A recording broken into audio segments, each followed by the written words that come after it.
NXT is now officially a television program, which for some reason means it's now more important than it was when it was just a streaming program. You'd think in 2019 we would have moved past that and the internet would have taken over all, but that's not the case. The box that lives in your living room is probably going to go on forever. However, it does mean the show is now 2 hours and needs a bigger roster, but also needs some star names to ensure people tune in, because now you've got a proper rating. And given that there are plenty of people on Raw and SmackDown who not only used to be in NXT, but are now on Raw and SmackDown doing absolutely nothing, well, I think these 7 people should make the move back across. Why? Here's why.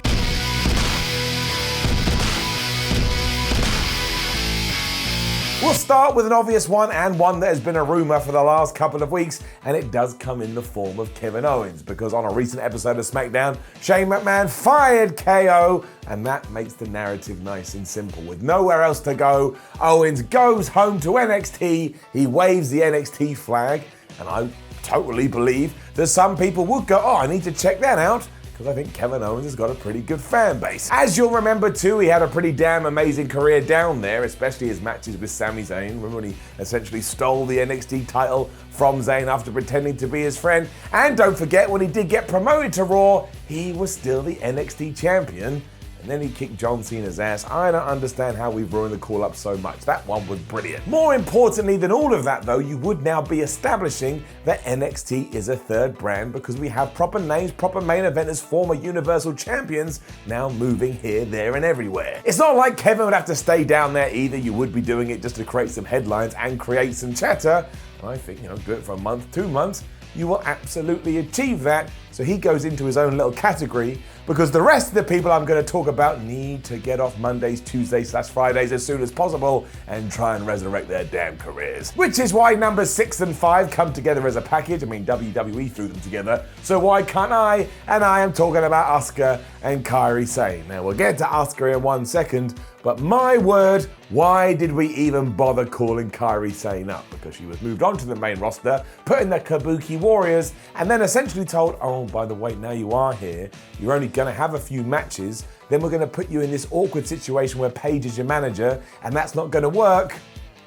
Then you can just do some fights on main event, and we'll forget about you, even though you're a damn pirate. It sucks, to be frank, and that's doubly true when we start talking about Asuka. Because if we go back to the start of the year, if we go back to January 2019, Asuka was not only the SmackDown Women's Champion, but she was beating Becky Lynch, making Becky Lynch tap out at the Royal Rumble. And did we ever get a conclusion to that? Did we ever get the next part of that story? No, we were just told to forget about it because it doesn't tie into our plans. I mean, to this day, right now, as I stand here, I can't figure out why WWE chose to do that. It didn't serve anything. And it all fell by the wayside too, because again, those two all of a sudden became a tag team, you'd have to imagine, just because they are both Japanese. Now, that's ridiculous to begin with. It's flipping modern day. We don't need to be doing that. But also, as singles competitors, they could be injected into either championship scene on Raw or SmackDown, and they would bolster it no end. Take Kairi Sane. You don't want to see Kairi Sane versus Charlotte. You don't want to see Kairi Sane versus Becky Lynch.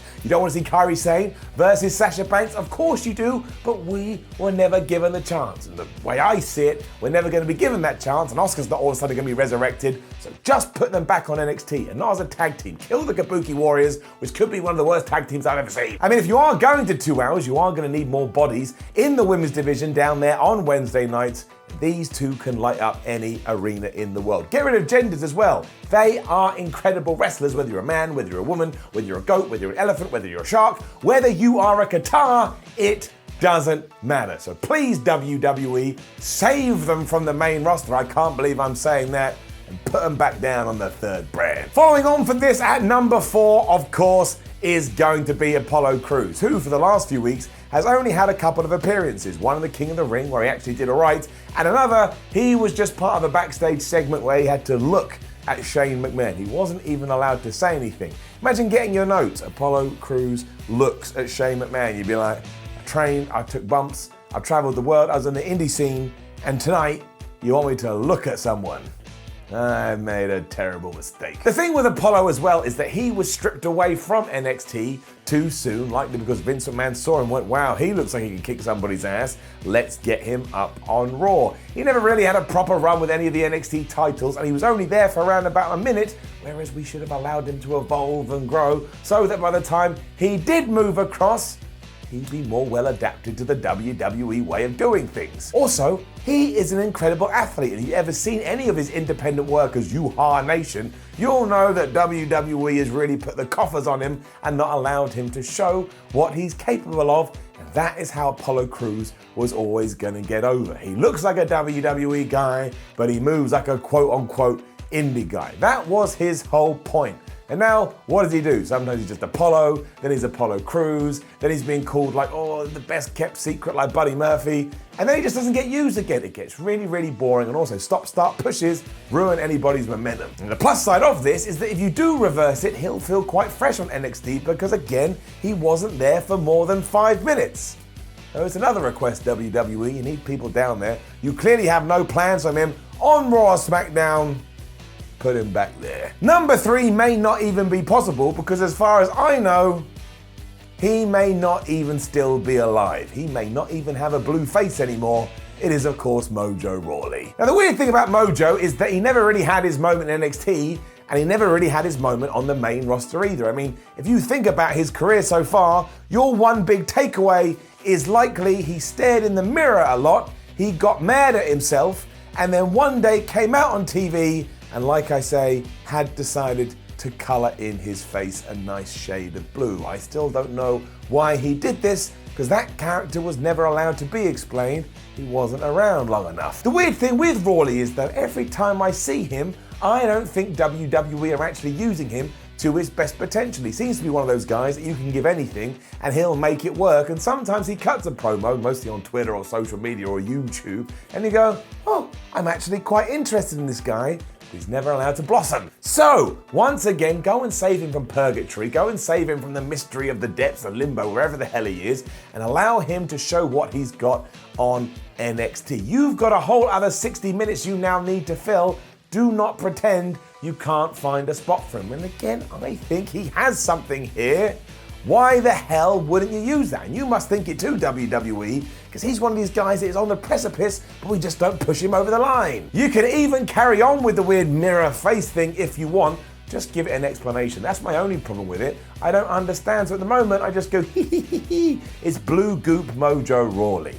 This one I'm really intrigued about because we don't even know if he's good or bad. I would like to know, and then I can make a decision, and then I can start taking the mick out of him. That's what we do. Number 2 is being done to save this man from a certain tally that appears on Ups and Downs. Sami Zayn, you gotta come back to the NXT. Much like other people on this list, and I know I've said that, but I'll say it again, it is quite clear WWE has already positioned Sami Zayn as a guy who can lose, and they don't care because he's good on the microphone and he can have a match with anyone. Why do you think one of the first feuds that Braun Strowman has was against Sami? Because they know that he's good. But because of how he looks or because of how he is or whatever, they don't see him as a main event guy, so he will always get to a certain level and then he'll be dragged back down into the gutter. But do you know where he wasn't being dragged back down? And do you know where he was one of the most over baby faces that WWE has seen in the last 10 years? That's right, it is NXT. If you need any proof of this, go and watch Nakamura's debut when he took on the man with the cap. It is absolutely riveting. And if you don't think he wouldn't walk back into Florida and get a thunderous ovation, you would be massively mistaken, because fans everywhere still love the guy and often scratch their heads going, why don't we do anything with him? Why do we seem to hate him? He can do it, he can work. I've seen him do all this stuff, he helped Braun Strowman, and yet nothing, you just keep falling down. The good thing is though, he's been on the main roster for such a long time that even people that never used to watch NXT do think he's a big deal, or at least think he's a WWE superstar. So if they hear, oh, Sami Zayn's now on NXT, you'll probably get them to tune in, then your ratings go up, and you can beat AEW, because that's what it's all about. I also get excited thinking about the matches he could have over there, because the roster has changed quite a lot. Velveteen Dream versus Sami Zayn would light up my fire, and Adam Cole would do exactly the same. And don't even get me started about Johnny Gargano versus Sami Zayn. I would be a happy pup. So let's finish this off with number one, the most controversial but also the most important cog of all of this. Finn Balor, when you're done with your sabbatical, when you've enjoyed your honeymoon, you too gotta move back to NXT. You can probably take everything I just said about Sami Zayn and paste it over this, but once again, WWE has kind of made up their mind with Finn Balor, as was proven when he hurt his shoulder when he won the Universal title, and has never really been given another sniff of it since. I know you're going, well, he had that match against Brock Lesnar at the Royal Rumble. Yeah? Well, Brock Lesnar also beat the hooey out of him afterwards, leaving me to think at the time, oh, they're going to do another match. And they didn't. That was Roman Reigns. They would have done 72 matches by now. So if we are never going to get Finn Balor at the top of the card, which his very devoted and very passionate fan base want, just put him on NXT, where he was one of the best world champions that brand ever had. He can be a poster boy if you really want him to be, and I guarantee you people will tune in to see what he's going to do. And in many ways, you can ignore the first 6 people and just focus on Finn Balor. That's how much of a draw I think he would be. Also, if you do run out of ideas from him, turn him heel down there, and that will get even more people interested, because we haven't seen a heel Finn Balor in WWE so far. If you saw him in New Japan, you know he can do it. But also, you may just feel like you need to watch it out of pure intrigue, and once again, that gets some really interesting matches going. You could even put him in the Undisputed Era if you really wanted. But what I don't want is to get to November, December and see Finn Balor on Raw and SmackDown smiling away and just losing. Then eventually he's the demon and he wins or he loses. Who even cares? I know he hasn't lost to the main roster yet, but it doesn't feel as special as it did. None of that. There's no point. You're trying to build a new brand. You're trying to justify it for TV. Go get a big star that fits. That's your man, Finn Balor. And that's it. That's my 7 choices. I want to know what your 7 choices are too. Do I think these are actually going to happen? Probably not, but I like to get excited and I like to fantasy book because yes, I am a wrestling nerd. I always say this, I'll say it again. When in the comments you're going, Sami, you're a wrestling nerd. I know this. Look what I do for a living. I love it so much, I even go out there and wrestle myself. I don't think nerd is an insult. I don't think mark is an insult. I don't think liking wrestling is an insult. And if you do, why did you watch this video? Now, don't forget to leave a comment below and let us know who you think should be on NXT from the main roster. Like, share, and subscribe. Head over to whatculture.com, read yourself some articles, follow What Culture on Twitter, What Culture WWE.